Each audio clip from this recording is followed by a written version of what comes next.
Hi, I'm Russ Jones. Thanks for joining me.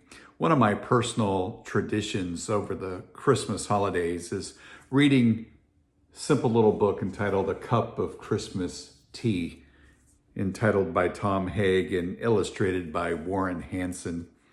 It's a simple little message, but with many deep themes that run through it. It aptly addresses the anxieties we may feel over the holidays of trying to make things just right. And for me, this story harkens back to a simpler time. So if you would just sit back and join me and relax, maybe get a cup of coffee or a cup of Christmas tea yourself as I read the story. Well, the log was in the fireplace, all spiced and set to burn. At last, the yearly Christmas race was in the clubhouse turn. The cards were in the mail, all the gifts beneath the tree. And 30 days reprieve till Visa could catch up with me. And though smug satisfaction seemed the order of the day, something still was nagging me and would not go away. A week before, I got a letter from my old great aunt. It read, "Of course I'll understand completely if you can't. But if you find you have some time, how wonderful if we could have a little chat and share a cup of Christmas tea."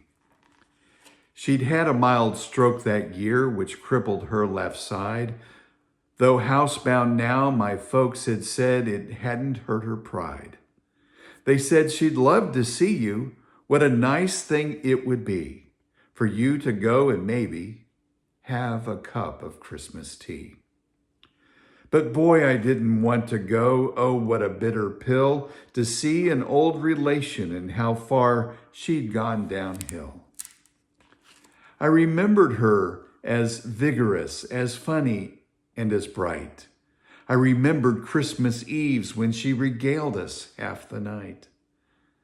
I didn't want to risk all that. I didn't want the pain. I didn't need to be depressed. I didn't need the strain.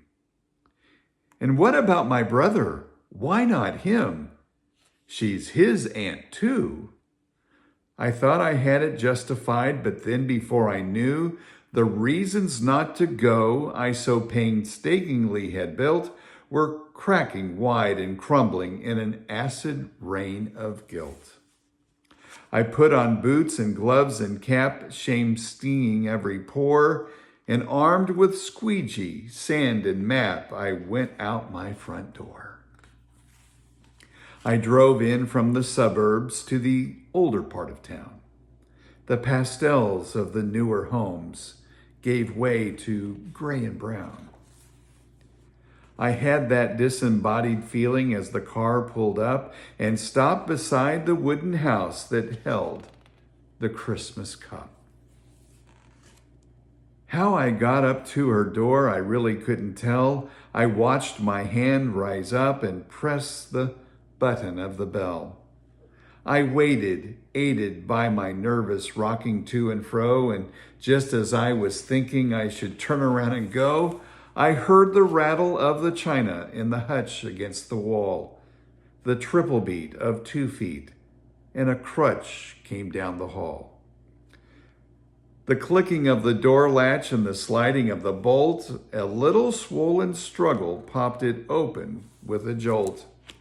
She stood there, pale and tiny, looking fragile as an egg. I forced myself through staring at the brace that held her leg.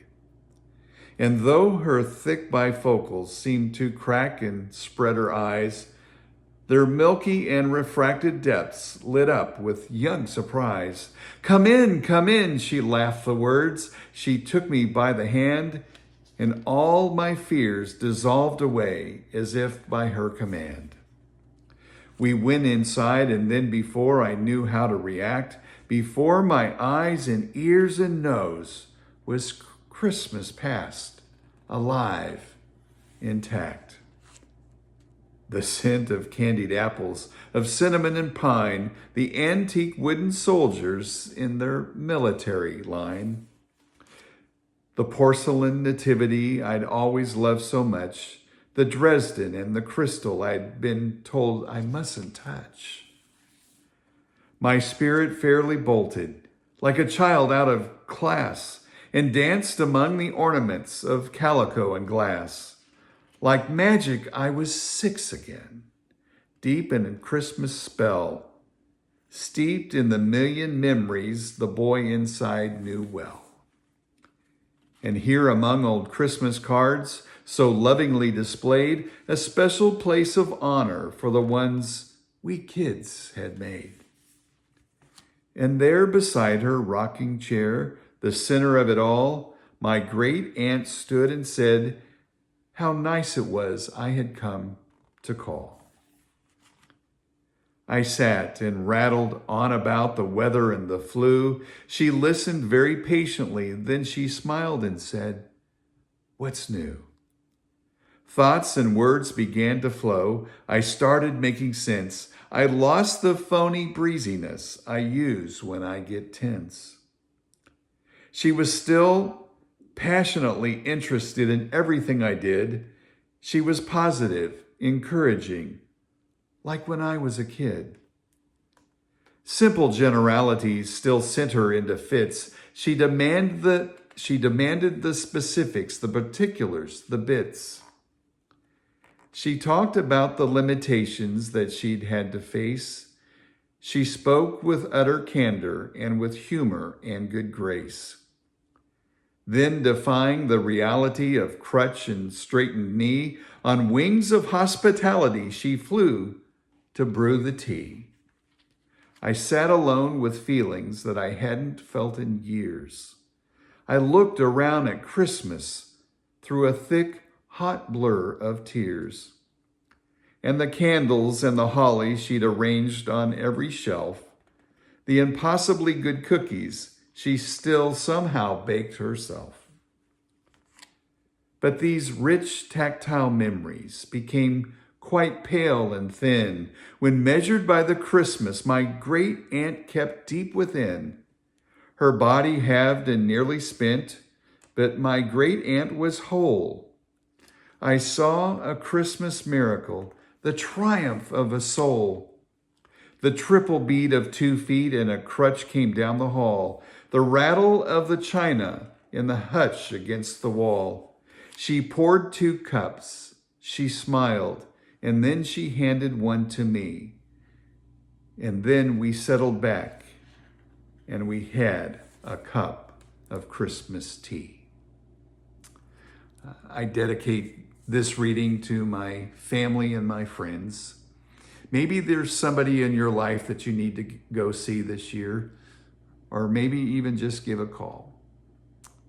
But I encourage you to sit back and have a cup of Christmas tea and maybe create some simpler memories in a time where life seems so chaotic.